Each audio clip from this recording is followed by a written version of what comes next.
ഗുണങ്ങളുണ്ടോ അതൊക്കെ ജീവിതത്തിൽ അവലംബമാക്കി ജീവിച്ച നല്ല മനുഷ്യനാണെങ്കിൽ അവന്റെ അരികിലേക്ക് ആത്മാവ് പിടിക്കാൻ മലക്കുൽ മൗത്ത് അസറായീൽ അലൈഹിസ്സലാം അങ്ങ് വരുമ്പോ റഖീബ് അതീദ് അലൈഹിസ്സലാത്തു വസ്സലാം എന്ന രണ്ട് മലക്ക് വന്നിട്ട് ആ നല്ല മനുഷ്യനോട് പറയുമത്രേ ജസാക്കല്ലാഹു ഖൈറാ ഭയപ്പെടേണ്ട മനുഷ്യ സങ്കടപ്പെടേണ്ട നിങ്ങൾ ഇവിടുന്ന് വിട പറയാൻ പോവുകയാണ് പക്ഷേ വേർപാടിന്റെ നേരത്ത് നിങ്ങൾക്ക് വേണ്ടി കാണിക്കപ്പെട്ടുകൊണ്ടിരിക്കുന്ന ഈ ഒരു ഭവനം കണ്ടോ ഇത് നിങ്ങൾക്ക് വേണ്ടി ഒരുക്കി വെച്ചിരിക്കുന്ന സ്വർഗമാണ് ഈ സ്വർഗത്തിലേക്കാണ് നിങ്ങൾ യാത്ര പോകുന്നത് ഈ യാത്രയാണ് നിങ്ങൾക്ക് വേണ്ടി ഒരുക്കി വെക്കപ്പെട്ടിട്ടുള്ളത് സങ്കടപ്പെടേണ്ട എത്രയെത്ര നല്ല സദസ്സുകളിലാണ് ഞങ്ങളെ കൊണ്ടുപോയിട്ട് ഇരുത്തിയത് എന്ന് രണ്ട് മലക്കുകൾ പറയുമെന്ന് അഷ്റഫുൽ ഖൽഖ് മുഹമ്മദ് മുസ്തഫ നമ്മുടെ മരണനേരത്ത് ഇങ്ങനെയുള്ള സന്തോഷ വാർത്ത തരട്ടെ എന്നാൽ രണ്ടാമതൊരു മരണമുണ്ട് മുഅ്മിനീങ്ങളെ നിങ്ങൾ ആലോചിക്കണം രണ്ടാമതൊരു മരണമുണ്ട്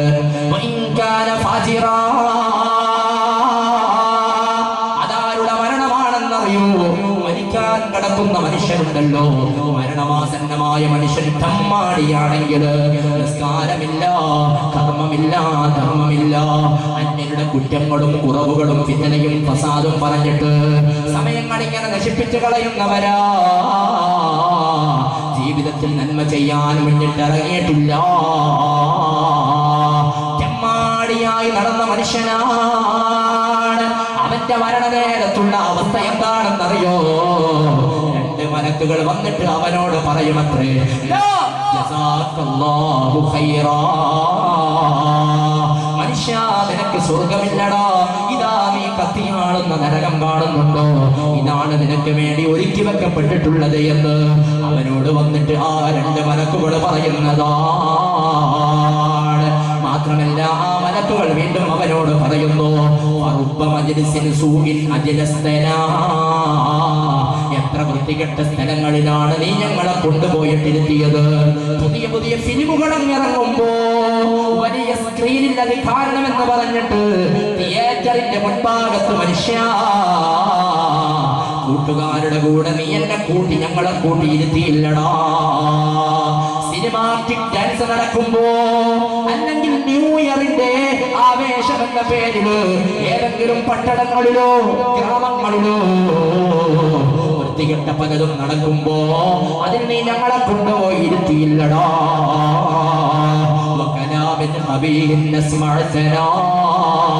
എത്ര വൃത്തികെട്ട സ്വരങ്ങളാണ് നീ ഞങ്ങളെ കേൾപ്പിച്ചത് എന്ന് പറഞ്ഞുകൊണ്ട് ആ മലക്കുകൾ ഇവനെ ഭയപ്പെടുത്തുമ്പോ ഈ മരണനേരത്ത് തമ്മാടിയായ മനുഷ്യൻ ബേജാറിലാണ് വെപ്രാളത്തിലാണ് നൊമ്പരത്തിലാണ് സങ്കടത്തിലാണ് സഹായിക്കാൻ ആരുമില്ല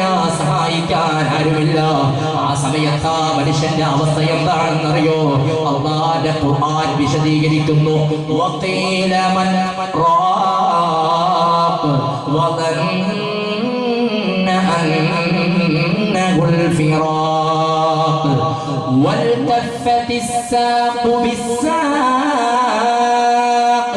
ഇലാ റബ്ബിക യൗമഇദിൻ മസാഖ്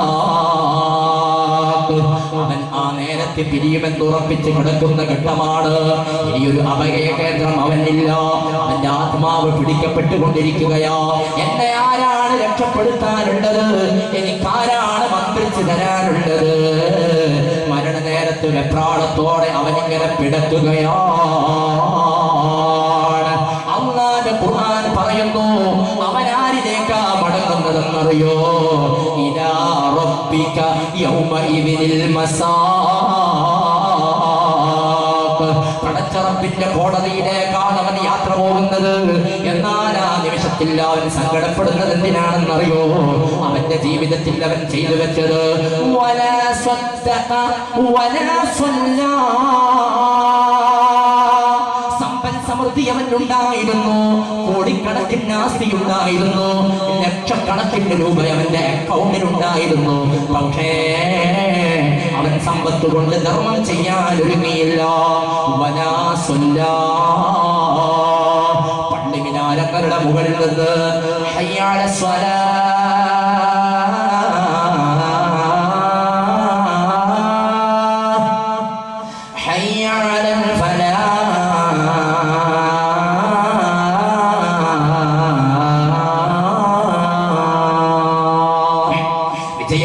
വരൂ, നിസ്കാരത്തിലേക്ക് വരൂ എന്ന ധ്വനികൾ കേൾക്കുമ്പോ അതിന്റെ ജവാബ് പോലും കൊടുക്കാതെ, ശ്രദ്ധ പോലും കൊടുക്കാതെ അവൻ വ്യതിചലിച്ച് നടന്ന മനുഷ്യനായിരുന്നു. അതുകൊണ്ട് തന്നെ അവന്റെ ജീവിതത്തിന്റെ അവസാന ഘട്ടത്തിൽ വെപ്രാളമാ. പിന്നെ അവൻ എങ്ങനെ നടന്നു?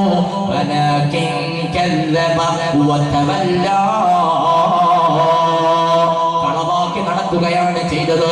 പണ്ഡിതന്മാരുടെ പ്രഭാഷണങ്ങൾ കേൾക്കുമ്പോ, ആലിമീങ്ങളുടെ ഉപദേശങ്ങൾ കേൾക്കുമ്പോ, നാട്ടിലുള്ള കാരണവന്മാരുടെ ഉപദേശങ്ങൾ കേൾക്കുമ്പോ, ഇതൊക്കെ ഞങ്ങൾ എത്ര കേട്ടതാണെന്ന് പറഞ്ഞ് പുറങ്കാലുകൊണ്ട് തട്ടിക്കളഞ്ഞിട്ട് അതിൽ നിന്നും വ്യതിചലിച്ചിട്ട് വീണ്ടും തെറ്റിന്റെ പിന്നാലെ ഓടിയവരായിരുന്നു. അതുകൊണ്ട് തന്നെ അല്ലാഹുവിന്റെ ഖുർആൻ പറയുന്നു, മരണനേരത്ത് അവർ വെപ്രാളത്തിന് പിടയുകയാ. അപ്പോഴാണ് ഈ രണ്ട് മലക്കുകൾ അവനെ നോക്കിയിട്ട് പറയുന്നതെന്ന് അഷ്റഫുൽ ഖൽഖ് മുഹമ്മദ് മുസ്തഫ. എന്താ മലക്കുകൾ പറയൂ എന്നറിയോ? അബ്ശിറിയാ അദുവല്ലാഹി ബിന്നാർ. അല്ലാഹുവിന്റെ ശത്രുവേ, നിനക്കിതാ കത്തിയാളുന്ന നരകമാണുള്ളത്. ഈ നരകാഗ്നിയിൽ ചെന്ന് നീ കിടക്കണം മനുഷ്യ എന്ന് അവിടുന്ന് മലക്കുകൾ അവന് കാണിച്ചു കൊടുത്ത് ഭയപ്പെടുത്തുമെന്ന് അഷ്റഫുൽ ഖൽഖ് മുഹമ്മദ് മുസ്തഫ. നമ്മുടെ ആഖിബത്ത് നന്നാക്കി തരട്ടെ. ഈ പറഞ്ഞ ഏത് വിഭാഗത്തിലാണ് നാം പെടേണ്ടത്? ഏത് വിഭാഗത്തിലാണ് പെടേണ്ടത്? ഒന്ന് പറഞ്ഞോട്. ഒന്നും പറയുന്നില്ലേ? ഏത് വിഭാഗത്തിലാണ് പെടേണ്ടത്? ഒന്നാമത്തെ വിഭാഗത്തിൽ, അഥവാ സ്വർഗം കാണിച്ചിട്ട് കഴിഞ്ഞിട്ട് സ്വർഗമുണ്ട്, നിങ്ങളുടെ ഏർപ്പാട് സന്തോഷമാണ് എന്നറിയിക്കുന്ന വിഭാഗത്തിലാണ് പെടേണ്ടത്. അല്ലാഹു നമുക്ക് തൗഫീഖ് തരട്ടെ, നാം ഭാഗ്യം തരട്ടെ. മുഅ്മിനീങ്ങളെ വീണ്ടും ഓർമ്മപ്പെടുത്തട്ടെ. സമയം വളരെ വൈകിയത് കൊണ്ട് തന്നെ ഞാൻ എന്റെ വിഷയം പെട്ടെന്ന് ഇങ്ങനെ ഓരോ വിഷയത്തിലേക്ക് കടന്നു പോവുകയാണ്. നിങ്ങൾ ശ്രദ്ധിക്കണം. അല്ലാഹുവിന്റെ ഹബീബ് പറയുന്നുണ്ട്, ഇതാരെ കുറിച്ചാണ് പറയുന്നത്? മരണപ്പെട്ടവരെ കുറിച്ച് മാത്രമല്ല, മരിക്കാൻ വേണ്ടി കാത്തു നിൽക്കുന്ന നമുക്കും വേണ്ടിയുള്ള ഒരു വലിയ ഉപദേശമാണ്. ആഖിബത്ത് നീ നന്നാക്കി തരണേ അല്ലാ. ഒരാൾ സ്വർഗത്തിലാണോ നരകത്തിലാണോ എന്ന് ഏത് സമയത്ത് അറിയാൻ കഴിയും? ഒന്ന് പറഞ്ഞാട്ട് ഉത്തരം ശരിയാകുമോ എന്ന് നോക്കാം. ഏത് സമയത്ത് അറിയാൻ കഴിയും? മരണസമയത്ത് അറിയാൻ കഴിയും. അൽഹംദുലില്ലാഹ്, അല്ലാഹു ആഫിയത്തോടെ ദീർഘായുസ്സ് തരട്ടെ. മരണസമയത്ത് തന്നെ അറിയാൻ പറ്റുമോ നരകത്തിലാണോ? പറഞ്ഞൂടെ, സ്വർഗത്തിലാണോ? അല്ലാഹുവിന്റെ ഹബീബ് പറയുകയാണ്, ദുനിയാവിൽ നിന്ന് നിങ്ങളാരും വിട പറയില്ല. അവൻ ചെന്നു ചേരുന്നത് എവിടത്തേക്കാണെന്ന് അറിയാതെ മരിക്കുന്ന നേരത്ത് അവനെല്ലാം കണ്ടുകൊണ്ട് വിട പറയുമെന്ന് അഷ്റഫുൽ ഖൽഖ് മുഹമ്മദ് മുസ്തഫ. وحتى يرى مقعده من الجنة أو النار. അവൻ ചെന്ന് ചേരുന്നത് സ്വർഗത്തിലാണോ അതല്ല നരകത്തിലാണോ എന്ന് മരണനേരത്ത് തന്നെ അറിയുമെന്ന് സാദിഖുൽ മസ്ദൂഖ് മുഹമ്മദ് മുസ്തഫ. അതുകൊണ്ട് തന്നെയാണല്ലോ അല്ലാഹുവിന്റെ ഹബീബ് പറഞ്ഞത്, ഒരാളുടെ മരണനേരത്ത് ലാ ഇലാഹ ഇല്ലല്ലാഹ് എന്നായാൽ ദഖലൽ ജന്ന, സ്വർഗ്ഗത്തിൽ കടന്നു എന്ന് മുഹമ്മദ് മുസ്തഫ. ഇത് പറയുമ്പോൾ ചില ആൾ വിചാരിക്കും, എന്താ ഈ മരിക്കാൻ നോക്കുന്ന സമയത്ത് ലാ ഇലാഹ ഇല്ലല്ലാഹ് പറഞ്ഞാൽ പോരെ, അതിന് വലിയ ബുദ്ധിമുട്ടുണ്ടാവോ? ഇപ്പൊ നമുക്ക് നല്ല രാഗത്തിൽ അല്ലെങ്കിൽ ഈണത്തിൽ ലാ ഇലാഹ ഇല്ലല്ലാഹ് ചൊല്ലാൻ കിട്ടുന്നുണ്ടല്ലോ. എന്നാൽ ആ ഒരു ഭാവം ലഭിക്കാൻ വേണ്ടിയാണല്ലോ എല്ലാ മാസവും വന്യരായ ശൈഖുനയുടെ ഭക്തിസാന്ദ്രമായ പ്രാർത്ഥന കൊണ്ട് ധന്യമാകുന്ന മജ്‌ലിസുൻ നൂറിന്റെ സദസ്സ് വെളിയമ്പ്ര എന്ന മഹത്തായ നാടടക്കമുള്ള ഓരോ മഹല്ലുകളിലും നടക്കുന്നത്. ആ മജ്‌ലിസുൻ നൂറിൽ പാടുന്നുണ്ട്, ദാഹമൗത്തത് കൂട്ടിയിടും ഇബ്ലീസ് കൂസിനെ കാട്ടിടും നേരം ലഈനവനാട്ടുവാൻ ബദിരിങ്ങളാൽ തുണറപ്പന. അല്ലാഹുവേ, മരണത്തിന്റെ വെപ്രാളത്തിൽ ദാഹത്തിൽ മുങ്ങുന്ന നേരത്ത് കടലിലുള്ള സമുദ്രത്തിലുള്ള വെള്ളം മുഴുവനും കുടിച്ചാലും ദാഹം തീരാത്തതുപോലെ തോന്നുന്ന ഒരു ഘട്ടമാണ്. അപ്പോഴാണ് പൂജയിൽ വെള്ളവുമായിട്ട് പിശാച് വരിക. ആ സമയത്തും പിശാച് പിടപ്പിക്കാനൊരുങ്ങുമ്പോ അവന്റെ നിന്ന് രക്ഷപ്പെടുത്തണേ എന്ന് പതിനീയങ്ങളെ തവസ്സുൽ ചെയ്തിട്ട് പാടുന്നുണ്ടല്ലോ. അല്ലാഹുവേ നീ പ്രാർത്ഥന സ്വീകരിക്കണേ അല്ലാഹ്. ആമീൻ എന്നോണം മരണം സ്വീകരിക്കണേ അല്ലാഹ്. നിങ്ങൾ ആമീൻ കുറച്ചാൽ ഞാനിവിടെ നിർത്തും. കാരണം ആമീൻ കുറഞ്ഞാലും സലാത്ത് കുറഞ്ഞാലും അതിന്റെ അർത്ഥം എന്താ? അതിന്റെ അർത്ഥം എന്താ? നിർത്താനായി എന്നുള്ള അടയാളം. അതുകൊണ്ട് ഇൻഷാ അല്ലാഹ് ഇനി ഞാൻ പറഞ്ഞോണ്ട് നിങ്ങൾ ഓർക്കണ്ട കേട്ടോ. അള്ളാഹു നമ്മുടെ മജ്‌ലിസ് ഖബൂൽ ചെയ്യട്ടെ, അള്ളാഹു സ്വീകരിക്കട്ടെ. മുഅ്മിനീങ്ങളെ, അല്ലാഹുവിന്റെ ഹബീബ് പറഞ്ഞതാണ്, മരണനേരത്ത് തന്നെ നിങ്ങൾക്ക് കാണാൻ കഴിയും നിങ്ങൾ എവിടത്തേക്കാണെന്ന്. അതുകൊണ്ട് തന്നെയാണല്ലോ ഹദീസ് റിപ്പോർട്ട് ചെയ്ത റാവിമാരിൽ ഒന്നാം സ്ഥാനം നേടിയ മഹാനായ അബീ ഹുറൈറ റളിയല്ലാഹു അൻഹു. അബീ ഹുറൈറ തങ്ങളാരാ? പ്രഗൽഭരാണ്. മദീന മുനവ്വറയിൽ ചെന്നാൽ കാണാൻ കഴിയുമല്ലോ, റൗദ ശരീഫിന്റെ തൊട്ട് പിന്നിലായിട്ട് സുഫത്തിന്റെ തറ എന്ന ഒരു തറ കാണാൻ വേണ്ടി കഴിയുമല്ലോ. മസ്ജിദുൻ നബവിയിൽ അല്ലാഹുവിന്റെ ഹബീബിന്റെ കൂടെ ഇൽമ പഠിച്ച പ്രിയപ്പെട്ട മുതഅല്ലിമീങ്ങൾ ഇരുന്ന തറ, അവർ ഇൽമ പഠിച്ച സ്ഥലോ. എന്നാൽ അറിയണോ, അവിടെ അല്ലാഹുവിന്റെ ഹബീബിന്റെ ശറഫാക്കപ്പെട്ട ചുണ്ടിൽ നിന്ന് നിർഗമിക്കുന്ന വചനങ്ങൾ ഒപ്പിയെടുത്തുകൊണ്ട് ലോകത്തിന്റെ സമ്മാനിച്ച മഹാനായ റിപ്പോർട്ടറാണല്ലോ മഹാനായ അബീ ഹുറൈറ. ആ മഹാനുഭാവനെ കുറിച്ച് അറിയാൻ ഒരു വിഷയം കൂടി പറയുകയാണ്.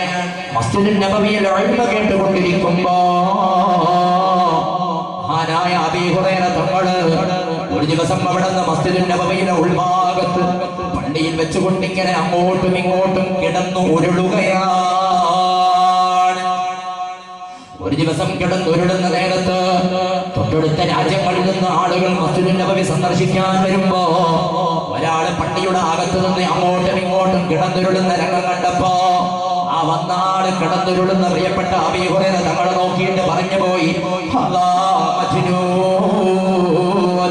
ഇതൊരു ഭ്രാന്തനാണല്ലോ, ഭ്രാന്തനാണല്ലോ എന്ന് പറഞ്ഞുകൊണ്ട് അവിടെ നിന്ന് ശബ്ദമുയർത്തിയപ്പോ അപ്പോഴാണ് അബീ ഹുറൈറ തങ്ങള് ആ പറഞ്ഞവരെ നോക്കിയിട്ട് പറഞ്ഞത്, എനിക്ക് ഭ്രാന്തല്ല, പക്ഷേ ഞാൻ വിശന്നിട്ട് 3 ദിവസമായി ഭക്ഷണം കഴിച്ചിട്ട് എനിക്ക് വയറ്റിന് വിശപ്പ് സഹിക്കാൻ കഴിയാത്ത കാരണത്താൽ ഈ പള്ളിയുടെ അകത്തളത്തിലൂടെ ഒന്ന് കിടന്നുരുളുന്നതാ. എന്നിട്ടെങ്കിലും എനിക്കൊരു സമാധാനം കിട്ടുമല്ലോ. സഹിക്കാൻ കഴിയാത്ത വിശപ്പ് കൊണ്ടോ ഇവിടെ കിടക്കുന്നത് എന്ന് തിരിച്ചുകൊണ്ട് അബീ ഹുറൈറ തങ്ങൾ പറയുമ്പോ ഇത്രമാത്രം കഷ്ടപ്പെട്ട് ഇൽമ പഠിച്ച മഹാനായ അബീ ഹുറൈറ, ആ മഹാന്റെ ഹഖ് കൊണ്ട് അല്ലാഹു നമുക്ക് ഇൽമ തരട്ടെ, നമ്മുടെ ഇൽമ നാഫിയാക്കി തരട്ടെ. അതുപോലെ നമുക്ക് ഭക്ഷണം തരുന്ന നമ്മുടെ ഉമ്മപങ്ങന്മാർക്ക് അല്ലാഹു ഖൈർ കൊടുക്കട്ടെ. പ്രത്യേകിച്ച് നമ്മുടെ മുതഅല്ലിമീങ്ങൾക്ക് ഭക്ഷണം കൊടുക്കുന്ന പ്രിയപ്പെട്ട ഉമ്മപങ്ങന്മാർക്ക് അല്ലാഹുവേ നീ ഖൈർ നൽകണേ അല്ലാഹ്, ബർക്കത്ത് നൽകണേ അല്ലാഹ്. ബിസ്മില്ലാഹിർ റഹ്മാനിർ റഹീം. ബക്കറ്റുമായിട്ട് സംഘാടകർ വരുന്നുണ്ട്. സംഘാടകരിൽ ഒരാളായിട്ട് നമ്മുടെ പ്രിയപ്പെട്ട ബഷീർ സാഹിബ് ബക്കറ്റുമായിട്ട് നമ്മുടെ ഇടയിലേക്ക് വരുമ്പോൾ നിങ്ങൾ നല്ല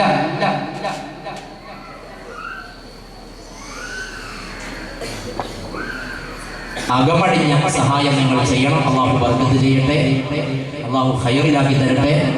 ഇൻഷാ അല്ലാഹ് നിങ്ങൾക്ക് ഈശോ നല്ല നോട്ടം എടുത്തിട്ട് അതിലിടണം കേട്ടോ. ഭാര്യ സാധനം വാങ്ങാൻ ലിസ്റ്റ് ഇട്ട് പോകുന്നു, പിന്നെ വീട്ടിലേക്ക് പോയിട്ട് സാധനം വാങ്ങാൻ ചെയ്യുമ്പോൾ ലിസ്റ്റ് ബക്കറ്റിലായി പോയി എന്ന് പറയുന്നത്. എല്ലാവരും നല്ല സംഭാവന ആ ബക്കറ്റിലിടണം. അള്ളാഹു തആല ഖൈറിലാക്കി തരട്ടെ. ഉമ്മപങ്ങന്മാരും സഹായിക്കണം ഇൻഷാ അല്ലാഹ്. സ്വർണ്ണങ്ങളോ മറ്റോ കൊടുത്തയക്കുന്ന ഉമ്മമാരുണ്ടെങ്കിൽ ഈ സദസ്സിലേക്ക് ഇൻഷാ അല്ലാഹ് കൊടുത്തയക്കണം. അത് പറയുമ്പോൾ ഇൻഷാ അല്ലാഹ് ഇവിടെ ഈ ഒരു മഹത്തായ മജ്‌ലിസിലേക്ക് ഒരു സഹോദരൻ അദ്ദേഹത്തിന്റെ പ്രിയപ്പെട്ട മകൻ 7 വർഷമായി കല്യാണം കഴിഞ്ഞിട്ട് മക്കളില്ല. അപ്പൊ മക്കളില്ലാത്ത കാരണത്താൽ പ്രയാസപ്പെടുന്ന ആ പ്രിയപ്പെട്ട സഹോദരന് വേണ്ടി ദുആ ചെയ്യാൻ, സ്വാലിഹായ മക്കളെ കിട്ടാൻ വേണ്ടി ദുആ ചെയ്യാൻ ഒരു സ്വർണ്ണ മോതിരം ഇവിടെ കൊടുത്തയച്ചിട്ടുണ്ട്. ഖുലു തക്ബീർ, തക്ബീർ വരട്ടെ, ഖുലു തക്ബീർ. അല്ലാഹുവേ, വളരെ മനോഹരമായ സ്വർണ്ണമോതിരമാണ് ഇവിടെ കൊടുത്തയച്ചിട്ടുള്ളത്.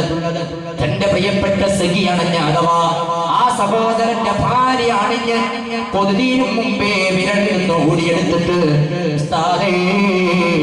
ഇത് മധ്യരായ ശൈഖുനയുടെ മഖ്റഉൽ ഹിദായ എന്ന ദർസ് നടത്തുന്ന ഫെസ്റ്റിലേക്ക് സംഭാവനയായിട്ട് കൊടുത്തയക്കുന്നതാണെന്ന് പറഞ്ഞിട്ട് ഇവിടെ കൊടുത്തയച്ച മനോഹരമായ സ്വർണ്ണമോതിരം അല്ലാഹുവേ ഇതിന് പകരം നീ അവർക്ക് സ്വാലിഹായ കുഞ്ഞിനെ നൽകണേ അല്ലാ. നീ സ്വാലിഹായ കുഞ്ഞിനെ നൽകണേ അല്ലാ. സ്വാലിഹായ കുഞ്ഞിനെ നൽകണേ അല്ലാ. ആ പ്രിയപ്പെട്ട സഹോദരന്റെ സന്ദേശങ്ങൾ നിറവേറ്റണേ അല്ലാ. സന്തോഷ ജീവിതം കൊടുക്കണേ അല്ലാ. അൽഹംദുലില്ലാഹ്, അല്ലാഹു ഖൈറിലാക്കട്ടെ. അതുപോലെ മറ്റൊരു സഹോദരൻ, നമുക്കൊക്കെ വേണ്ടപ്പെട്ട പ്രിയപ്പെട്ട ഒരു സുഹൃത്ത്, അദ്ദേഹം പ്രത്യേകം പറഞ്ഞു ഉസ്താദ് ദുആ ചെയ്യണമെന്ന്. പേര് പറയാൻ ആഗ്രഹിക്കാത്ത ഒരു സുഹൃത്താണ്. പേര് പറയുമെന്ന് പറഞ്ഞപ്പോ പേരൊന്നും പറയണ്ട ഉസ്താദെ, എനിക്ക് വേണ്ടി ദുആ ചെയ്താൽ മതി എന്ന് പറഞ്ഞിട്ട് ആ പ്രിയപ്പെട്ട സുഹൃത്ത് രണ്ട് ചെറിയ കാതിലക്കുരു അഥവാ വളരെ മനോഹരമായ ദീനിന് വേണ്ടി ധർമ്മം ചെയ്ത രണ്ട് കാതിലക്കുരു അതുപോലെ കാതിലയുടെ ചെറിയൊരു ഭാഗം ഇവിടെ കൊടുത്തയച്ചിട്ടുണ്ട്. അല്ലാഹുവേ, ആ സഹോദരന്റെ ജോലിയിൽ ബർക്കത്ത് നൽകണേ അല്ലാ. അപകടങ്ങളിൽ നിന്ന് രക്ഷപ്പെടുക്കണേ അല്ലാ. അദ്ദേഹത്തിന്റെ മരണപ്പെട്ട പിതാവിന്റെ മഗ്ഫിറത്ത് കൊടുക്കണേ അല്ലാ. അദ്ദേഹത്തിന്റെ പ്രിയപ്പെട്ട മാതാവിന്റെ ആഫിയത്തുള്ള ദീർഘായുസ് കൊടുക്കണേ അല്ലാ. അദ്ദേഹത്തിന്റെ ഭാര്യ മക്കൾക്ക് ഖൈർ നൽകണേ അല്ലാ. സന്തോഷത്തിന് ബാക്കി തരട്ടെ. അതുപോലെ അദ്ദേഹം 500 രൂപയും കൂടി ഇതിന്റെ കൂടെ സംഭാവനയായിട്ട് തന്നിട്ടുണ്ട്. പടച്ച റബ്ബേ, നീ അനുഗ്രഹിക്കണേ അല്ലാ. നീ ഖൈറിലാക്കണേ അല്ലാ. നീ കബൂൽ ചെയ്യണേ റഹ്മാനെ. അതുകൊണ്ട് പ്രിയപ്പെട്ട ഉമ്മമാരെ, നിങ്ങൾ കൊടുത്തയക്കുന്ന ആളുകൾ ഇൻഷാ അല്ലാഹ് നിങ്ങൾ എത്രയും പെട്ടെന്ന് ഉമ്മമാരെ സഹായിക്കണം. പ്രത്യേകിച്ച് നമ്മുടെ നാട്ടിൽ നിന്ന് ഒരുപാട് ആളുകൾ മരണപ്പെട്ടിട്ടുണ്ട്. അവർക്കൊക്കെ നിയത്താക്കിയിട്ട് മരിച്ചുപോയ ഉപ്പാക്ക് വേണ്ടി ദുആ ചെയ്യാൻ, ഉമ്മാക്ക് ദുആ ചെയ്യാൻ, എല്ലാവർക്കും വേണ്ടി ദുആ ചെയ്യാൻ ഇൻഷാ അല്ലാഹ് നിങ്ങൾ കൊടുത്തേക്കണം. അല്ലാഹു നമ്മുടെയൊക്കെ ആഖിബത്ത് നന്നാക്കി തരട്ടെ. പ്രത്യേകിച്ച് ഈ കാണുന്ന ഖബർസ്ഥാനം മുഷ്പാകുന്നുണ്ടോ? എനിക്ക് സമയം വൈകിയ പിന്നെ ഒരു കുരുത്തം വിട്ടു. കാരണം ഞാൻ ഗ്രൗണ്ട് സപ്പോർട്ടിലേക്ക് പിന്നെ വിഷയം കൊണ്ട് പോകില്ല. അതുകൊണ്ട് എല്ലാവരും സഹകരിക്കുക. അല്ലാഹു നമ്മുടെ മജ്‌ലിസ് കബൂൽ ചെയ്യട്ടെ. അല്ലാഹു നമ്മുടെ മജ്‌ലിസ് കബൂൽ ചെയ്യട്ടെ.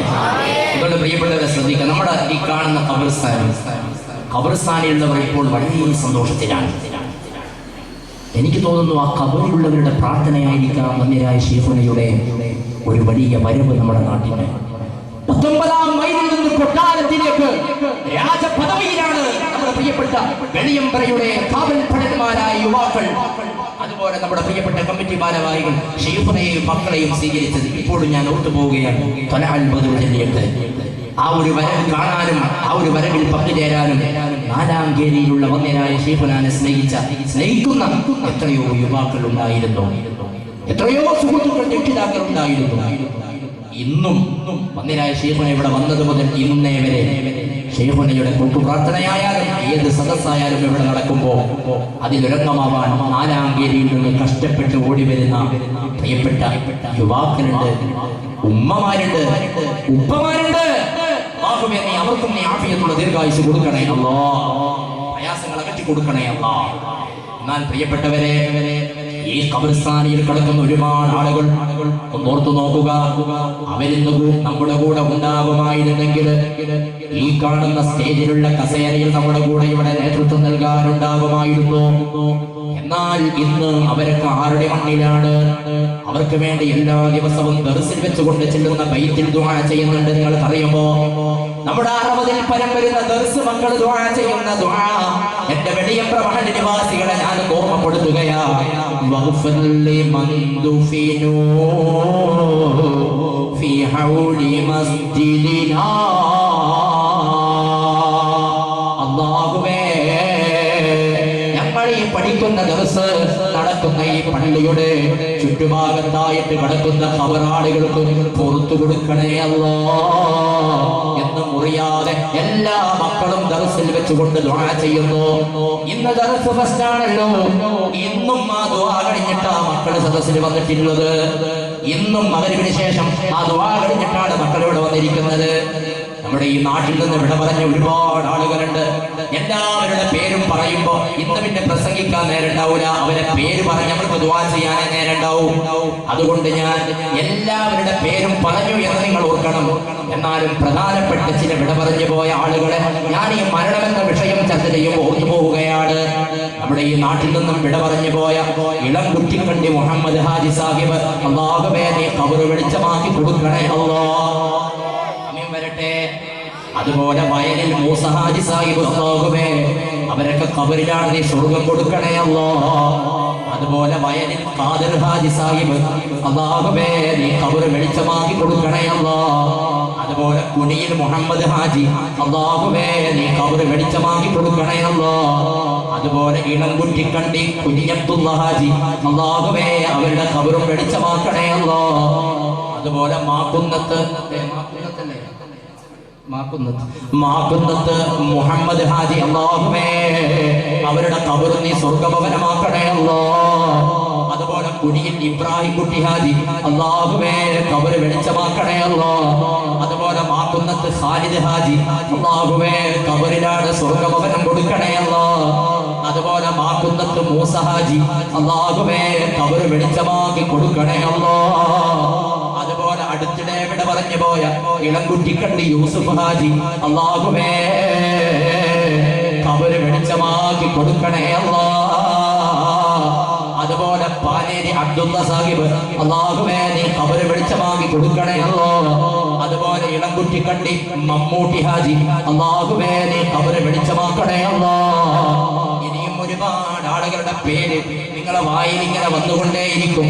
എന്നാൽ എല്ലാവരുടെ പേര് ഞാനിവിടെ പറയുമ്പോ മുഅ്മിനീങ്ങളെ പറഞ്ഞാലും തീരൂല, അവരൊക്കെ ഖബറിലാണ്. എന്നാൽ എന്റെ ഈ പറഞ്ഞ അതുപോലെ ഇനി പറയാനുള്ള ബാക്കിയുള്ള എല്ലാവരുടെയും മക്കൾ കരുതേണ്ടത്, വന്യരായ ശൈഖുന, നിങ്ങളുടെ പിതാവിന്റെ മരിച്ചുപോയ പിതാവ്, അവർക്കൊക്കെ വേണ്ടി എല്ലാ സമയത്തും ദുആ ചെയ്യുന്നുണ്ട്. അത് വെളിയമ്പറയിൽ വെച്ച് മാത്രമല്ല, ഞാൻ ഓർത്തു പോകുന്നു, അടുത്തിടെ ഞാൻ ജോലി ചെയ്യുന്ന എറണാകുളത്തുള്ള ഒരു സ്ഥലത്ത് വന്യരായ ശൈഖുനാനെ ദിക്ർ ദുആ മജ്‌ലിസിന് വേണ്ടി ഞാൻ കൊണ്ടുപോയപ്പോ, പ്രിയപ്പെട്ടവരെ, ഈ കഴിഞ്ഞ ജനുവരി 31-ന്റെ അന്ന്, ഈ കഴിഞ്ഞ ഡിസംബർ 31-ന്റെ അന്ന്, ജനുവരി 1 വരവേൽക്കുന്ന ആ ദിവസത്തിൽ വന്യരായ ശൈഖുന എറണാകുളത്തായിരുന്ന ഭക്തിസാന്ദ്രമായ ദുആ മജ്‌ലിസിൽ അവിടെ വെച്ചുകൊണ്ടുവരെ ശൈഖുന ദുആ ചെയ്തു, അല്ലാഹ് എന്റെ വെളിയമ്പറ നിവാസികളെ കാക്കണേ അല്ലാഹ്. ആ നാട്ടിൽ നിന്ന് വിട പറഞ്ഞ് ഖബർസ്ഥാനിൽ കഴിയുന്നവർക്ക് പുറത്തു കൊടുക്കണേ അല്ലാഹ് എന്ന് എന്റെ വന്യരായ ശൈഖുന ദുആ ചെയ്യുമ്പോ ആ ദുആ നമ്മുടെ നാടിനെ എന്നും കിട്ടിക്കൊണ്ടിരിക്കുന്നുണ്ട്. അല്ലാഹുവേ നീ ഖൈറിലാക്കണേ അല്ലാഹ്.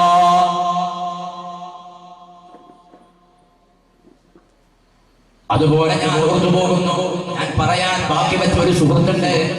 ആ സുഹൃത്തിനെ പറയാൻ ഞാൻ അല്പസമയം കഴിഞ്ഞ് പറയാമെന്ന് കരുതി. നമ്മുടെ പ്രിയങ്കരനായ പ്രസിഡന്റ് ഇപ്പോൾ ഒന്നുകൂടി ഓർമ്മപ്പെടുത്തിയത് കൊണ്ട് ഇപ്പോൾ തന്നെ പറയുകയാണ്. ഞാൻ വന്യരായ ശൈഖുനയിൽ നിന്ന് ദർസ് പഠനം കഴിഞ്ഞിട്ട് അവിടത്തിന്റെ പൊരുത്തത്തോടെ വേറൊരു ബാഖിയാത്തു സ്വാലിഹാത്ത് അറബി കോളേജിൽ പോയപ്പോ, അന്ന് നമ്മുടെ കൂടെ അവിടെ കോളേജിൽ പഠിച്ച പ്രിയപ്പെട്ട സാജിർ ബാഖവി ഉസ്താദ് ഇന്ന് അവിടുത്തെ പ്രൊഫസറാണ്. അത് നമുക്ക് അഭിമാനമാണ്. അല്ലാഹുവേ നീ ആഫിയത്തുള്ള ദീർഘായുസ് കൊടുക്കണേ അല്ലാഹ്. ഒരുപാട് കാലം ദീനിന് സേവനം ചെയ്യാനുള്ള കഴിവ് കൊടുക്കണേ അല്ലാഹ്. നൂറുകണക്കിന് പണ്ഡിതന്മാർ അവരുടെ ശിഷ്യഗണങ്ങളായിട്ട് പല നാടുകളിലുമുണ്ട്. അല്ലാഹുവേ നീ ഖൈർ കൊടുക്കണേ അല്ലാഹ്. എന്നാൽ ബാഖിയാത്തിൽ നിന്ന് ഞങ്ങൾ പഠനം കഴിഞ്ഞ് ഞാൻ ആദ്യം ജോലി ചെയ്തിരുന്നത് മാണിയൂർ എന്ന് പറയുന്ന പ്രദേശത്ത് 2006 മുതൽ 2012 വരെ മാണിയൂർ ഉസ്താദിന്റെ മഹല്ലിലായിരുന്നു. ഇപ്പോൾ കഴിഞ്ഞ വർഷം അവിടെ ജോലി ചെയ്ത ഹൈദരി ഉസ്താദ് ഇപ്പോൾ നിൽക്കുന്ന പള്ളിയിൽ 6 വർഷം ഞാൻ അവിടെ ജോലി ചെയ്തിരുന്നു. അവിടെ നിന്ന് ജോലി ചെയ്യുന്ന സമയത്ത് ഞാൻ ആദ്യമായിട്ട് വാഴതിന്റെ സദസ്സിലേക്ക് കയറിയത് തന്നെ ആദ്യകാലത്ത് ഞാൻ വെറും പാട്ട് മാത്രമായിരുന്നു പാടാറുണ്ടായിരുന്നത്. പ്രഭാഷണത്തിലേക്ക് എന്നെ കൈപിടിച്ചുയർത്തിയത് എന്റെ വന്യരായ ശൈഖുനയാണ്. വന്യരായ ശൈഖുനയുടെ കുറ്റിയടിക്കൽ കർമ്മം നാദാപുരത്ത് അവിടുത്തെ വീടിന്റെ പഴയ വീടിന്റെ ആ സ്ഥിതി ചെയ്യുന്ന സ്ഥലത്ത് കുറ്റിയടിക്കൽ കർമ്മം നടക്കുമ്പോ അന്ന് പാതിരാത്രിയിൽ ഞാനും വന്യരായ ഹാരിസ് ബാഖവി ഉസ്താദ് അന്ന് ദർസ് നടത്തിയിരുന്നത് കമ്പിൽ എന്ന് പറഞ്ഞ പ്രദേശത്ത് പാട്ടയം എന്ന നാട്ടിലായിരുന്നു ദർസ് നടത്തിയത്. ആ നാട്ടിൽ നിന്ന് ഞാനും എന്റെ വന്യരായ ഹാരിസ് ബാഖവി ഉസ്താദ് നമ്മളൊരു ബൈക്കിൽ ഒരു സ്കൂട്ടർ യാത്ര ചെയ്തിട്ട് വന്യരായ ശൈഖുനയുടെ വീട്ടിലെത്തി. പാതിരാത്രിയിലാണ്. അപ്പോഴാണ് ഇവരെ പറഞ്ഞത്, ശൈഖുന അവിടെ തൊട്ടടുത്തുള്ള മക്കാമുണ്ട്, തങ്ങളുടെ മക്കാമ്. ആ മക്കാമിലേക്ക് സിയാറത്തിന് വേണ്ടി പോയിരിക്കുന്നു എന്ന്. അതുകൊണ്ട് തന്നെ ആ സിയാറത്തിന്റെ സ്ഥലത്തേക്ക് മന്ദിരായ ശൈഖുന സിയാറത്ത് ചെയ്ത സ്ഥലത്ത് നമ്മൾ രണ്ടുപേരും അവിടെ എത്തി. അവിടെ നിന്ന് പ്രാർത്ഥന നടത്തുന്ന സമയത്ത് അവിടെ നിന്ന് വെള്ളിയോട്ടുപ്പാപ്പാന്റെ തങ്ങളുപ്പാപ്പാന്റെ ഹദറത്തിനെ വെച്ച് ദുആ ചെയ്യുമ്പോ പാതിരാത്രി ഞങ്ങളെ കണ്ട ശൈഖുന എന്റെ കൈ പിടിച്ചിട്ട് മന്ദിരായ ശൈഖുന മക്കാമിന്റെ അരികിലേക്ക് ഒന്നുകൂടി അടുപ്പിച്ചിട്ട് അവിടെ നിന്ന് ദുആ ചെയ്തു. അല്ലാഹ് എന്റെ യഹിയ കുട്ടിയെ നീ വാദനാക്കണേ അല്ലാഹ്. ആ ഒരു ദുആയാണ് ഇന്ന് വെളിയമ്പ്രയുടെ മണ്ണടക്കമുള്ള സ്ഥലങ്ങളില് ഇങ്ങനെ ഒരു വേദിയിൽ കയറി നിന്നുകൊണ്ട് നിങ്ങളുടെ മുന്നിൽ ഒന്നുമില്ലെങ്കിൽ ഒരു പ്രാർത്ഥനയെങ്കിലും മരണപ്പെട്ടവരെ ഓർക്കാനെങ്കിലും ഒരു സംസാരിക്കാൻ കഴിവന്നത് എന്റെ വന്യരായ ശൈഖുനയുടെ ദുആയാണ്. അത് ഞാൻ ഇവിടെ വെച്ചുകൊണ്ടും ഓർമ്മിക്കുകയാണ്. അല്ലാഹുവേ ആ ശൈഖുനാക്ക് നീ ആഫിയത്തുള്ള ദീർഘായുസ്സ് നൽകണേ അല്ലാഹ്. അവിടത്തിന്റെ തർബിയത്ത് ഞങ്ങൾക്ക് തരണേ അല്ലാഹ്. ഞാൻ പറഞ്ഞു വന്നത് അങ്ങനെ ഞാൻ പ്രഭാഷണ വേദികളിലേക്ക് ഇങ്ങനെ കയറി വരുന്ന സമയത്താണ് ഈ നാട്ടിൽ പ്രഭാഷണം നടന്നുകൊണ്ടിരിക്കുന്നത്, വെടിയമ്പ്രയിൽ പ്രഭാഷണം നടന്നുകൊണ്ടിരിക്കുന്നത്. അന്ന് അവിടെയായിരുന്നു സ്റ്റേജ് ഉണ്ടായിരുന്നത്. അന്ന് ഇവിടെ പ്രഭാഷണത്തിന്റെ വരേണ്ടിയിരുന്നത് റസാഖ് ദാരിമിയായിരുന്നു. അന്ന് അദ്ദേഹം വരാതിരുന്നപ്പോ ആരോ നമ്മുടെ സംഘാടകരോട് പറഞ്ഞു, മാണിയൂരിൽ ഒരാൾ ജോലി ചെയ്യുന്നുണ്ട്, അവര് നിങ്ങൾക്ക് ഇവിടെ വരാൻ വേണ്ടി വിളിച്ചാൽ വരുമെന്ന് പറഞ്ഞപ്പോ അന്ന് ഞാൻ കോളേജിൽ നിന്ന് ഇറങ്ങി 1 വർഷം കഴിഞ്ഞേ ഉള്ളൂ, പ്രഭാഷണ വേദികളിലേക്ക് പോകുന്നതേ ഉള്ളൂ. എന്നാൽ എന്റെ ശൈഖുനയുടെ പ്രാർത്ഥനയുടെ ഫലം കൊണ്ടൊന്ന് മാത്രം പറയട്ടെ, നമ്മുടെ ഇവിടുത്തെ സംഘാടകർ ഉടനെ എന്നെ ബന്ധപ്പെട്ടു. അതിൽ എന്നെ വിളിച്ച ഒരു പ്രിയപ്പെട്ട സുഹൃത്തുണ്ട്, എന്നെ ഇവിടെ കൂട്ടി വന്ന ഒരു സുഹൃത്തുണ്ട്.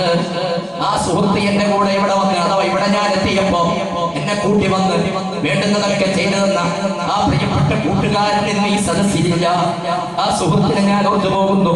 പ്രിയപ്പെട്ട റൌഫ് എന്ന് പറയുന്ന സഹോദരൻ, അദ്ദേഹം ഖബറിലാണ്. അല്ലാഹ് നീ ഖബർ വെളിച്ചമാക്കി കൊടുക്കണേ അല്ലാഹ്. ആ സഹോദരൻ അന്ന് കൂട്ടി ഇവിടെ വന്നു എന്നെ പ്രഭാഷണം നടത്താൻ വേണ്ടി സൗകര്യം ചെയ്തു തന്നു. അന്ന് പ്രഭാഷണം നടത്തിയപ്പോ എനിക്ക് തോന്നുന്നു ഇബ്രാഹിം നാജി സാഹിബ് സെക്രട്ടറി ആയിരുന്നു എന്ന്. സെക്രട്ടറി ആയ സമയത്താണ് അന്ന് പ്രഭാഷണം. 2007 എന്റെ ഓർമ്മ ശരിയാണെങ്കിൽ അന്ന് ഞാൻ ഇവിടെ വന്ന് പ്രഭാഷണം നടത്തുമ്പോ ആ പ്രിയപ്പെട്ട സഹോദരൻ സദസ്സിലുണ്ടായിരുന്നു, വാർഡന്ററായിട്ട് ഓടി നടക്കാനുണ്ടായിരുന്നു. ഇന്ന് ആ പൊന്നുമോന് ഖബറിലാണ്. അല്ലാഹ് നീ ഖബർ സ്വർഗ്ഗഭവനമാക്കണേ അല്ലാഹ്. നമ്മുടെ യുവാക്കൾക്ക് ആഫിയത്തുള്ള ദീർഘായുസ്സ് കൊടുക്കണേ അല്ലാഹ്. എന്റെ വെളിയമ്പ്രയിലുള്ള യുവാക്കൾ കരടിന്റെ കഷ്ണങ്ങളാണ്. കാരണം എവിടെ കണ്ടാലും ഓടി വന്ന് കൈതന്ന് സ്വീകരിക്കുന്ന മക്കളാണ്. അതുകൊണ്ട് എന്റെ യുവാക്കളെ ഒരിക്കലും നീ രോഗികളാക്കല്ല അല്ലാഹ്, പ്രയാസപ്പെടുത്തല്ല അല്ലാഹ്. ജീവിച്ചിരിക്കുന്ന സുഹൃത്തുക്കൾക്ക് ആഫിയത്ത് നൽകണേ അല്ലാഹ്. കൂട്ടത്തിൽ ഇന്ന് ആരോഗ്യമുണ്ടെങ്കിൽ നമ്മുടെ കൂടെ ഓടി നടക്കുന്ന വാളണ്ടേഴ്സായിട്ട് നമ്മുടെ രംഗമായി ഇവിടെ ഉണ്ടാവേണ്ട പ്രിയപ്പെട്ട മുആദ് മോനെ അല്ലാഹുവേ വീട്ടിലാണ്. റബ്ബേ നീ ആഫിയത്ത് കൊടുക്കണേ അല്ലാഹ്. എന്ത് രോഗമാണെങ്കിലും ശിവ തരേണ്ടത് നീയാണ്. റബ്ബേ ആ മുആദ് എന്ന പൊന്നുമോനെ ആഫിയത്ത് കൊടുക്കണേ അല്ലാഹ്. ആരോഗ്യം നൽകണേ അല്ലാഹ്. ഡോക്ടർമാർ എന്ത് രോഗമാണെന്ന് പറഞ്ഞാലും നീ ശിവ തരണേ അല്ലാഹ്, ശിവ തരണേ അല്ലാഹ്. എന്റെ ശൈഖുനാനെ സ്നേഹിക്കുന്ന മോനാണല്ലോ. അതുകൊണ്ട് ശൈഖുനാന്റെ അരികിൽ ഇതുപോലെയുള്ള പ്രോഗ്രാമുകളിൽ ഓടി നടക്കുന്ന പൊന്നോനെ നീ ഇവിടെ നമുക്ക് തിരിച്ചു തരണേ അല്ലാഹ്. അവരുടെ കൂട്ടുകാരാകുന്ന ഒരുപാട് സുഹൃത്തുക്കളുണ്ട്. ഇന്നലെ ഞാൻ ആ പ്രിയപ്പെട്ട മകനെ ബേബി ഹോസ്പിറ്റലിൽ കാണാൻ വേണ്ടി കയറി ചെന്നപ്പോ ആ മകനെ അവിടെ വെച്ചുകൊണ്ട് കണ്ടു. അങ്ങനെ ഞാൻ അവിടെ നിന്ന് ആ സുഹൃത്തിനെ കണ്ട് പുറത്തിറങ്ങുമ്പോ സുഹൃത്തിന്റെ കൂടെ നിൽക്കുന്ന ഷഫീഖ് എന്ന സഹോദരൻ പൊട്ടിക്കരഞ്ഞുകൊണ്ട് എന്നോട് പറഞ്ഞു, ഉസ്താദേ പ്രിയപ്പെട്ട പൊന്നുമോനെ ഞങ്ങൾക്ക് തിരിച്ചു കിട്ടണം, അഥവാ ആഫിയത്തോടെ ഞങ്ങളുടെ കൂടെ വേണമെന്ന് പറഞ്ഞു. ആ ചെറുപ്പക്കാരൻ ഞങ്ങൾ കരയുന്നത് കണ്ടപ്പോ ഇതുപോലെ എല്ലാവരും ഞങ്ങളുടെ നാട്ടിലുള്ള യുവാക്കൾ കരയുന്നുണ്ട്. അല്ലാഹുവേ നീ ആഫിയത്ത് കൊടുക്കണേ അല്ലാഹ്. ഞാനിവിടെ ഇങ്ങനെ ഓർമ്മിക്കുന്നത്, പ്രിയപ്പെട്ടവരെ, ഇത് നിങ്ങൾക്ക് കിട്ടിയത്, ഈ പ്രാർത്ഥനയൊക്കെ നിങ്ങൾക്ക് കിട്ടിയത് അത് ശൈഖുനാന്റെ ബർക്കത്ത് കൊണ്ടാണ്.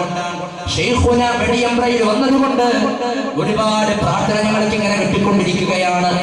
ബാഖിയാത്തു സാലിഹാത്തിലുള്ള 100 കണക്കിന് മക്കളുടെ ഉസ്താദായിട്ട് സേവനം ചെയ്യുന്ന സാജു ഉസ്താദ് അവിടെ നിന്ന് നമുക്ക് ദുആ ചെയ്യാൻ, അതുപോലെ ആയിരക്കണക്കിന് മഹല്ലുകളിലേക്ക് ഒരുപാട് പ്രവർത്തനങ്ങളുടെ സദസ്സുകൾ സംഘടിപ്പിച്ച് ആളുകൾക്ക് നേതൃത്വം നൽകി ആത്മീയ ദർശനം നൽകുന്ന അന്യരായ ശൈഖുന ഉസ്താദ് ഞങ്ങൾക്ക് വേണ്ടി ദുആ ചെയ്യുന്നു. അത് നമ്മുടെ നാടിന് കിട്ടിയ ഭാഗ്യമാണ്. ഇത് കെടാതെ സൂക്ഷിക്കണേ. പിശാച് പിന്നിൽ നിന്നും പലതും കളിച്ചേക്കാം. പിശാചിനെ നിങ്ങൾ എടുത്തു വലിച്ചെറിയണേ. അല്ലാഹു നമ്മളെ സംരക്ഷിക്കട്ടെ. ശ്രദ്ധിക്കുക. മുഅ്മിനീങ്ങളെ, കുഞ്ഞഹമ്മദ് മാസ്റ്റർ സങ്കടം പറഞ്ഞല്ലോ, നിങ്ങൾക്ക് കിട്ടിയ നിധിയാണ് ഞങ്ങൾക്ക് നഷ്ടപ്പെട്ടു പോയ നിധിയാണെന്ന്. ആ സങ്കടം കൊണ്ട് കരയുന്ന നാലാം കേരിയിലുള്ള മുഅ്മിനീങ്ങളുണ്ട്. അവർക്കും റബ്ബേ നീ ക്ഷമ കൊടുക്കണേ അല്ലാഹ്. മുഅ്മിനീങ്ങളെ, ഞാൻ പറഞ്ഞു വരുന്നത് മരണം എപ്പോഴാണ് എങ്ങനെയാണ് എന്ന് പറയാൻ അറിയില്ല. അതുപോലെ ഇന്നലെ മരിച്ചുപോയ ഞണ്ടാടി ശൈഖിന്റെ പ്രിയപ്പെട്ട മകൻ മഹാനായ ജലാൽ മസ്താൻ റളിയല്ലാഹു അൻഹു ഇന്നലെ മരിച്ചുപോയി. ജീവിച്ചിരുന്ന പ്രിയപ്പെട്ടവരായിരുന്നു, പ്രിയപ്പെട്ട സൂഫി വര്യനായിരുന്നു. ഇന്നലെ മഹാനുഭാവൻ മരിച്ചുപോയി. അല്ലാഹുവേ, ആ ഞണ്ടാടിയിലെ ജലാൽ മസ്താൻ എന്ന പ്രിയപ്പെട്ട മഹാന്റെ ഖബറും നീ വെളിച്ചമാക്കണേ അല്ലാഹ്. ശൈഖുനാനെ സ്നേഹിക്കുന്നവരായിരുന്നു, അവരുടെ കുടുംബക്കാരും വന്നേരായ ശൈഖുനാനെ സ്നേഹിക്കുന്നവരാ. അതുകൊണ്ട് തന്നെ റബ്ബേ, ഞണ്ടാടി ഉപ്പാപ്പാനെ പൊളിച്ച ഞങ്ങൾക്ക് തരണേ അല്ലാഹ്. അവിടുത്തെ മകനാകുന്ന ഇന്നലെ വിട പറഞ്ഞ ആ മസ്താൻ എന്ന പ്രിയപ്പെട്ടവരുടെ പൊരുത്തവും ഈ നാടിനും തരണേ അല്ലാഹ്. അതുകൊണ്ട് മുഅ്മിനീങ്ങളെ ശ്രദ്ധിക്കുക. ഞാൻ പറഞ്ഞു വന്നത് മരണനേരം എങ്ങനെയാണ്, എപ്പോഴാണ്, ഏത് സമയത്താണെന്ന് പറയാൻ ഒരാൾക്കും സാധ്യമല്ല. അല്ലാഹുവിന്റെ ഹബീബ് നബി മുഹമ്മദ് മുസ്തഫ തങ്ങളുടെ അരികിൽ നിന്ന് ഇൽമ പഠിച്ച മഹാനായ അബീ ഹുറൈറ തങ്ങൾ മഹാനുഭാവന്റെ മരണമാസന്നമായപ്പോ മഹാനുഭാവന്റെ അരികിലേക്ക് മലക്കുൽ മൗത്ത് അസ്റായീൽ അലൈഹിസ്സലാത്തു വസ്സലാം വരുമ്പോ ഈമാനുള്ള മുഅ്മിനീങ്ങളൊന്ന് ശ്രദ്ധിക്കണം. മുഅ്മിനീങ്ങളെ ശ്രദ്ധിക്കുക. സമയം വൈകിയിട്ടുണ്ട്, പക്ഷെ പറയാതിരിക്കാൻ കഴിയില്ല. പ്രധാനപ്പെട്ട വിഷയമാണ്. നിർത്തണമെങ്കിൽ ഇൻഷാ അല്ലാഹ് സംഘാടകർ എഴുത്തിങ്ങി തന്ന പെട്ടെന്ന് നിർത്താം. അല്ലാഹു നമ്മെ അനുഗ്രഹിക്കട്ടെ. മുഅ്മിനീങ്ങളെ, മഹാനായ അബീ ഹുറൈറ റളിയല്ലാഹു തആല അൻഹു വഫാത്താവുന്ന നേരത്ത് അവരുടെ മരണമാസന്നമായപ്പോ അന്നത്തെ ഭരണാധികാരിയായിരുന്ന മർവാൻ എന്നവർ കാണാൻ വന്നു അബീ ഹുറൈറ തങ്ങളെ. അബീ ഹുറൈറ തങ്ങളെ മരണമാസന്നയിൽ ഇങ്ങനെ കിടക്കുകയാ. മർവാൻ എന്നവർ വന്നിട്ട് അവിടെ നിന്ന് നോക്കി, എന്നിട്ട് ദുആ ചെയ്തു, അല്ലാഹുമ്മ ഖഫിഫ് അൻഹു, പടച്ച റബ്ബേ അബീ ഹുറൈറ തങ്ങൾക്ക് നീ ലഘൂകരിച്ചു കൊടുക്കണേ അല്ലാഹ്. അവർക്ക് മരണവേദന എളുപ്പമാക്കി കൊടുക്കണമല്ലാ. അവിടെ നമ്മ ദുആ ചെയ്തപ്പോ ഇത് കേട്ട അബീ ഹുറൈറ തങ്ങൾ അവിടെ നമ്മോട് തിരിച്ച് റബ്ബിനോട് പറഞ്ഞു, അല്ലാഹുമ്മ അഷ്ദുദ്, അല്ലാഹുവേ എനിക്ക് നീ ശക്തി തരണമല്ലാ, താങ്ങാനുള്ള കഴിവ് തരണമല്ലാ എന്ന് പറഞ്ഞിട്ട് സുമ്മബക്കാ. പിന്നെ അബീ ഹുറൈറ തങ്ങളങ്ങ് കരയുകയാണ്. അബീ ഹുറൈറ തങ്ങളുടെ കണ്ണിൽ നിന്ന് കണ്ണുനീർ ഇങ്ങനെ ഒഴുകുന്നു. ഇത് കണ്ടപാട മർവാൻ എന്നവരെ അബീ ഹുറൈറ തങ്ങൾ നോക്കിയിരിക്കുകയാണ്. ആ സമയത്ത് അബീ ഹുറൈറ തങ്ങൾ മർവാൻ എന്നവരോട് പറയുന്നു, വല്ലാഹി മാ അബ്കി ഹുസനൻ അല ദുനിയാ വലാ ജസഅൻ മിൻ ഫിറാഖികും. നിങ്ങളെ വിട്ട് പിരിഞ്ഞു പോകുന്നതിനുള്ള സങ്കടം കൊണ്ടല്ല ഞാൻ കരയുന്നത്, ഈ ദുനിയാവിൽ നിന്ന് വേർപെട്ടു പോകുന്ന ദുഃഖം കൊണ്ടല്ല ഞാൻ കരയുന്നത്, ഈ ദുനിയാവിൽ നിന്ന് വിട പറയുന്ന ദുഃഖമല്ല എന്നെ കരയിപ്പിച്ചത്. പിന്നെന്താണ് ഞാൻ കരയുന്നതെന്നറിയൂ? വലാകിൻ അൻതദിറു ഇഹദൽ ബശീറൈനി മിർ റബ്ബി. എന്റെ മുത്തുനബി പറയുന്നതായിട്ട് ഞാൻ കേട്ടിട്ടുണ്ട്, മരണനേരത്ത് രണ്ട് മലക്കുകൾ വരുമത്രേ. എന്നിട്ട് രണ്ട് മലക്കുകൾ അവിടെ നിന്ന് പറഞ്ഞു തരും, അബ്ശിർ ബിൽ ജന്ന ഔ അബ്ശിർ ബിൻ നാർ. എനിക്ക് കണ്ണിൽ നിന്ന് കണ്ണുനീരം ഒഴുകിപ്പോയത് ഈ അബീ ഹുറൈറയാകുന്ന ഞാൻ ഇവിടെ നിന്ന് മരിക്കാൻ വേണ്ടി പോകുമ്പോ, എന്റെ മരണമാസന്നമാകുമ്പോ എന്നിലേക്ക് ഇറങ്ങി വരുന്ന രണ്ട് മലക്ക് എന്നോട് പറയുന്നത്, അബ്ശിർ ബിൽ ജന്ന, എനിക്ക് സ്വർഗമുണ്ടെന്നാണോ? അതെല്ലാം കത്തിയാളുന്ന നരകാഗ്നിയിലെ വിറകാക്കി എന്നെ മാറ്റുമെന്നാണോ എന്നോട് പറയാൻ പോകുന്നത്? അപ്രതീക്ഷയിൽ ഞാൻ അങ്ങ് കരഞ്ഞു പോയതാണെന്ന്. സ്വർഗം കിട്ടുമെന്ന് ഉറപ്പുണ്ടായിട്ടും കരഞ്ഞു പോയ മഹാനായ അബീ ഹുറൈറ. അല്ലാഹു തആല അവരുടെ ഹഖ് കൊണ്ട് നമ്മുടെ ആഖിബത്ത് നന്നാക്കി തരട്ടെ. അല്ലാഹു ആഖിബത്ത് നന്നാക്കി തരട്ടെ. മുഅ്മിനീങ്ങളെ അല്ലാഹു നമ്മുടെ ആഖിബത്ത് നന്നാക്കി തരട്ടെ. മരിക്കുന്ന നേരത്ത് തന്നെ അറിയുക. അതുകൊണ്ടാണ് അല്ലാഹുവിന്റെ ഹബീബ് പറഞ്ഞത്, ഒരാൾ മരിക്കാൻ കിടക്കുന്ന രംഗം നിങ്ങൾ കാണുമ്പോൾ ആ മയ്യത്തിന്റെ അടുത്ത് നിങ്ങൾ എന്താക്കുക? നിൽക്കുക. എന്നിട്ട് വേണമെങ്കിൽ നിങ്ങളൊന്ന് നിരീക്ഷിച്ചോ എന്ന് ഹബീബുനാ നബി മുഹമ്മദ് മുസ്തഫ സല്ലല്ലാഹു അലൈഹി വസല്ലം. അല്ലാഹുവിന്റെ ഹബീബ് പറയുകയാണ്, ഇർഖബുൽ മയ്യിത, മരിക്കുന്ന ആളെ നിങ്ങൾ നിരീക്ഷിച്ചു കൊണ്ടിരിക്കുക. ഇദാ റശഹ ജബീനുഹു, ആ മരണമാസന്നമായ മനുഷ്യന്റെ നെറ്റിത്തടം വിയർപ്പൊളിച്ചാൽ, വിയർത്തിങ്ങനെ ഒഴുകുന്ന ഘട്ടമാണെങ്കിൽ വദമഅത ഐനാ, രണ്ട് കണ്ണിൽ നിന്നും കണ്ണുനീരിങ്ങനെ ഒഴിക്കുന്നുണ്ട്. നെറ്റിത്തടം വിയർത്തിട്ടുണ്ട്, കണ്ണിൽ നിന്ന് കണ്ണുനീരിങ്ങനെ ഒഴുകുന്നുണ്ട്. വയബിസത്തി ശഫതാ, രണ്ട് ചുണ്ടുമങ്ങ് ഉടങ്ങിയ രൂപത്തിലാണുള്ളത്. എന്നാൽ ഫഹിയ റഹ്മത്തും മിനല്ലാഹി ഖദ് നസല ബിഹി, ഇദല്ലാഹുവിൽ നിന്ന് അവനിൽ ഇറങ്ങിക്കൊണ്ടിരിക്കുന്ന അനുഗ്രഹമാണെന്ന് അഷ്റഫുൽ ഖൽഖ് മുഹമ്മദ് മുസ്തഫ. അവരിങ്ങനെ സ്വർഗം കണ്ട് സന്തോഷം കൊണ്ടുള്ള കരച്ചിലാണ്. കരച്ചിൽ രണ്ട് വിധമുണ്ട്. ഒന്ന് സന്തോഷത്തിന്റെ കരച്ചിലുണ്ട്, സന്തോഷം കൊണ്ട് കരഞ്ഞു പോകുമല്ലോ. മുഅ്മിനീങ്ങളെ, അല്ലാഹു മരണനേരത്ത് സ്വർഗം കണ്ട് സന്തോഷിക്കാൻ ഭാഗ്യം തരട്ടെ. എന്നാൽ ഇനിയൊരു മരണമുണ്ട്, ശ്രദ്ധിക്കണം. മരിക്കുന്ന നേരത്ത് ഒരാളുടെ അവസ്ഥ ഇനി നേരെ തിരിച്ചാണെങ്കിൽ, ഞാനിനി ഇത് പറയാൻ പോകുമ്പോ, ഇനി പറയാനുള്ള വിഷയം പറയുമ്പോ ഒരാളും ഇന്നാള് മരിക്കുമ്പോ ഇങ്ങനെയായിരുന്നല്ലോ എന്ന് കരുതരുതേ. മുഅ്മിനീങ്ങളെ, എപ്പോഴാണ് നമ്മുടെ മരണം എന്നറിയില്ല, നമുക്ക് എങ്ങനെയാണ് വിധിച്ചതെന്നറിയില്ല. അല്ലാഹുവേ ആഖിബത്ത് നന്നാക്കണേ അല്ലാഹ്.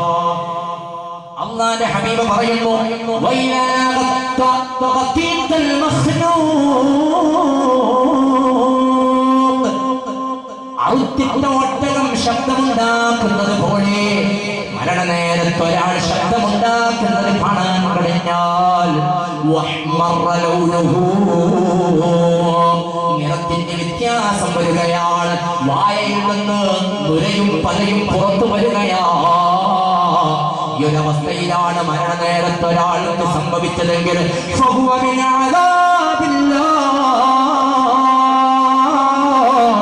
അല്ലാഹുവിന്റെ ശിക്ഷ അവനിൽ ഇറങ്ങിക്കൊണ്ടിരിക്കുന്നുണ്ട്.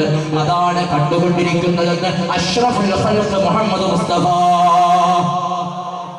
അല്ലാഹുവേ, ഒരിക്കലും ഇങ്ങനെയുള്ള മരണം തരല്ല അല്ലാഹ്. അല്ലാഹുവിനെ ആഖിബത്ത് നന്നാക്കണേ അല്ലാഹ്. ഇനി ഒരാളുടെ മരണമുണ്ട്. ഇവിടെ പാൻപരാഗ് തുടങ്ങി ഹാൻസ് തുടങ്ങി ലഹരി വസ്തുക്കൾ എന്തൊക്കെയുണ്ടോ അതുപയോഗിച്ച് ജീവിക്കുന്ന മനുഷ്യരുടെ മരണനേരത്തുള്ള അവസ്ഥ എന്താണെന്നറിയോ? മുഅ്മിനീങ്ങളെ, ഇന്ന് ലഹരിയിൽ അടിമപ്പെട്ടുകൊണ്ടിരിക്കുകയാ. ലഹരി എന്നത് ഒരു ഹരമാക്കി മാറ്റിയിരിക്കുകയാ. അതുകൊണ്ട് എന്റെ ശബ്ദം ശ്രവിക്കുന്ന മുഅ്മിനീങ്ങളെ, ഞങ്ങളെ മെസ്സേജ് കൈമാറുക, ഒരു ലഹരിയും ഉപയോഗിക്കല്ലേ. അടുത്തിടെ ഒരു സ്ഥലത്ത് പ്രഭാഷണം ചെയ്യുന്നപ്പോൾ പ്രഭാഷണമൊക്കെ കഴിഞ്ഞപ്പോൾ ഒരാള് നാട്ടിലെ വേണ്ടപ്പെട്ട ഒരാൾ അദ്ദേഹം വന്നിട്ട് പറഞ്ഞു, ഉസ്താദേ, ഞാൻ നിസ്കാരമൊക്കെ കൃത്യമായിട്ട് നിർവഹിക്കുന്ന ആളാണ്, പക്ഷേ എനിക്കിത് എത്ര വലിയ കുറ്റാണെന്ന് അറിയില്ലായിരുന്നു. എനിക്ക് സ്വബരി കഴിഞ്ഞാൽ വേഗം ഖുർആൻ ഓത് കട്ടൻ ചായ കുടിക്കുന്നതിന് മുമ്പ് വരെ എനിക്ക് വേണ്ടെന്നറിയോ, ഈ അനുസരിച്ചിട്ട് എൻ്റെ ചുണ്ടിനടി വെക്കണം, എന്നാൽ എനിക്ക് സമാധാനം കിട്ടും. സംഗതി മനസ്സിലായോ? നിസ്കാരം വരെയുണ്ട്, പക്ഷേ ഈ ലഹരിക്ക് എന്തായി പോയി? അത് മനസ്സിലാവുന്നുണ്ടോ? ഈ ലഹരിക്ക് അടിമപ്പെട്ടു പോയി. ഞാൻ അദ്ദേഹത്തോട് പറഞ്ഞു, പ്രിയപ്പെട്ടവരെ, നിങ്ങളുടെ നിസ്കാരം ആത്മാർത്ഥമായിട്ടായില്ല എന്നതിൻ്റെ അടയാളമാണ് ഇതുപോലെയുള്ളത്. കാരണം ഇന്ന സ്വലാത്ത തൻഹാ അനിൽ ഫഹ്ശാ, എല്ലാ വൃത്തികേടിനെയും നിസ്കാരം തടയുന്ന. അതുകൊണ്ട് ഈമാനോടുകൂടി അത് നിർത്തിക്കളെ. അദ്ദേഹം അന്ന് അതവിടെ സ്റ്റോപ്പ് ചെയ്തു. അദ്ദേഹം പറഞ്ഞു, എനിക്കറിയാനിട്ടാണ്. ഞാൻ പറഞ്ഞ അറിയാത്ത തെറ്റിനെ അല്ലാഹു പുറത്തു തരും. ഇങ്ങനെ എത്രയോ ആളുകളുണ്ട്, കർമ്മങ്ങളൊക്കെ ചെയ്യുന്നുണ്ട്, പക്ഷേ ഇടയ്ക്കിടെ പടച്ച റബ്ബ് കാത്തുരക്ഷിക്കട്ടെ. അടുത്തിടെ ഒരു ചെറുപ്പക്കാരൻ വന്ന് പൊട്ടിക്കരയുകയാണ്, എന്റെ ചുണ്ടങ്ങ് നോക്കൂ എന്ന് പറഞ്ഞ് കരയുകയാ. കൃത്യമായി സംസാരിക്കാൻ പോലും ആ സഹോദരനെ കഴിയുന്നില്ല. ഞാൻ ചോദിച്ചു, എന്തേ മോനെ നിന്റെ പ്രശ്നമെന്ന് പറയൂ. അപ്പോഴാണ് ആ ചെറുപ്പക്കാരൻ പറയുന്നത്, ഉസ്താദ്, ഞാനൊരു ഉയർന്ന ഹോസ്പിറ്റലിൽ ട്രീറ്റ്മെന്റിലാ, എനിക്ക് ഒരുപാട് വേദനിക്കുന്ന രോഗമാണ്. ഞാൻ ചോദിച്ചു, എന്താ മോനെ നിന്റെ പ്രശ്നോ? അപ്പോഴാണ് ആ ചെറുപ്പക്കാരൻ പറയുന്നത്, എന്റെ ചുണ്ടിന്റെ അടിഭാഗത്ത് പുണ്ണ് വന്നു. ഞാൻ കൃത്യമായിട്ട് താൽപരാഗ് ഉപയോഗിച്ചു, അതിനുശേഷം ഹാൻസിലേക്ക് കടന്നു. അത് ഞാൻ ഇങ്ങനെ എന്റെ ചുണ്ടിന്റെ ഓരോ ഭാഗങ്ങളിൽ മാറി മാറി വെച്ചു. ഇപ്പൊ എനിക്ക് ക്യാൻസർ ആണ് ഉസ്താദ്. പൊട്ടിക്കരഞ്ഞുകൊണ്ട് പെണ്ണുപോലെ കരയുമ്പോ എന്തിനാണ് വെറുതെ മാരക രോഗങ്ങൾക്ക് വേണ്ടി മനസ്സ് മാറ്റി കൊടുക്കുന്നത്? വേണ്ട. ലഹരിയുമായിട്ട് ഒരാള് ബന്ധപ്പെടുമ്പോ അവന്റെ മരണനേരത്തുള്ള അവസ്ഥ എന്താണെന്നറിയോ? പ്രിയപ്പെട്ടവരെ, ഇന്ന് പേര് മാറ്റിയിട്ടാതെ വിളമ്പുന്നത്.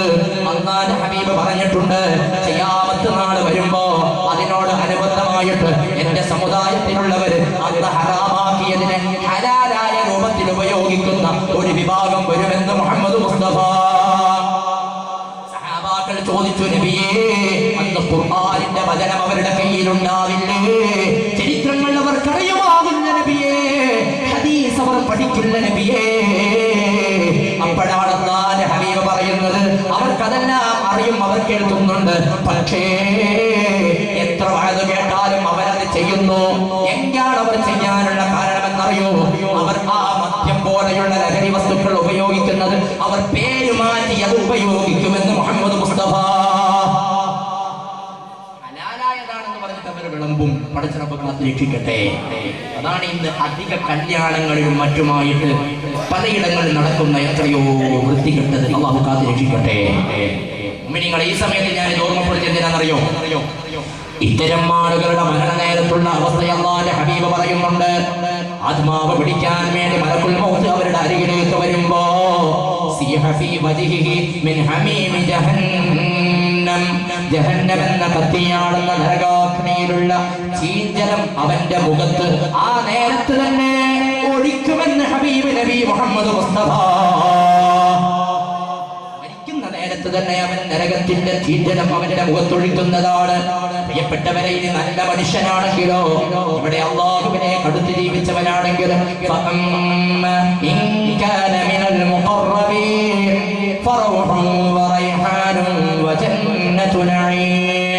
ഇവിടെ നല്ല രൂപത്തിൽ ജീവിച്ച് മരിച്ചു പോകുന്നവനാണെങ്കിൽ അവർക്ക് സ്വർഗത്തിന്റെ അനുഭൂതികളാണ് കാണിച്ചു കൊടുക്കുന്നത്. ഇനി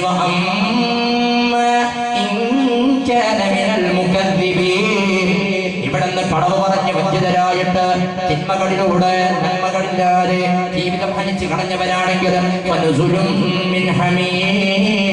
കത്തിയാളുന്ന നരകാഗ്നിയിലുള്ള ചീഞ്ചലം കൊണ്ടാണ് അവന് സർക്കാരം കൊടുക്കുക. മരിക്കുന്ന സമയത്ത് തന്നെ അവൻ നരകത്തിന്റെ കരിയൽ അനുഭവിച്ചുകൊണ്ട് മരിക്കുമെന്ന് വിശുദ്ധ ഖുർആൻ. നമ്മളെ എല്ലാവരെയും ആക്കി തരട്ടെ. അപ്പൊ ചെറിയാൾക്ക് സംശയം, ഉസ്താദ് മരിക്കുന്ന നേരത്തെ നമ്മൾ കുറെ ആളെ കണ്ടു, പക്ഷെ മുഖമൊന്നും കേട്ടിട്ടൊന്നും കണ്ടിട്ടില്ലല്ലോ. എന്നാൽ അല്ലാഹു തആല പറയുന്നു, നിങ്ങൾക്ക് കാണാനുള്ള കണ്ണില്ലെങ്കിലും വനഹനു അഖറബു ഇലൈഹി മിൻകും വലാകിൻ ലാ തുബ്സിറൂൻ. നിങ്ങളെക്കാൾ അവരുമായി ബന്ധം ആർക്കാണ്? എനിക്കാണ്, ഞാനത് കാണുന്നുണ്ട് എന്ന് അല്ലാഹു നമ്മെ അറിയിക്കുകയാണ്. അല്ലാഹുക്കറിയാൻ സംശയമുള്ള ആൾക്കാരുണ്ടാവും. സംശയം തീർക്കാൻ വേണ്ടി തൊട്ടടുത്ത് അല്ലാഹു തന്നെ ജവാബ് പറഞ്ഞു, വനഹനു അഖറബു ഇലൈഹി മിൻകും വലാകിൻ ലാ തുബ്സിറൂൻ. പടച്ചറബ് നമ്മുടെ ആഖിബത്ത് നന്നാക്കി തരട്ടെ. അല്ലാഹു ആഖിബത്ത് നന്നാക്കി തരട്ടെ. പ്രിയപ്പെട്ടവരെ, അതുകൊണ്ട് ശ്രദ്ധിക്കുക. അല്ലാഹുവിന്റെ ഹബീബ് നബി മുഹമ്മദ് മുസ്തഫ. ഞാൻ ധാരാളമായിട്ട് കൊണ്ടുപോകേണ്ടത്, പക്ഷെ ഞാൻ ചുരുക്കി കൊണ്ടുവരികയാണ്. അവസാന നിമിഷത്തിലേക്ക് നമുക്ക് എത്തിക്കണം. പ്രിയപ്പെട്ടവരെ,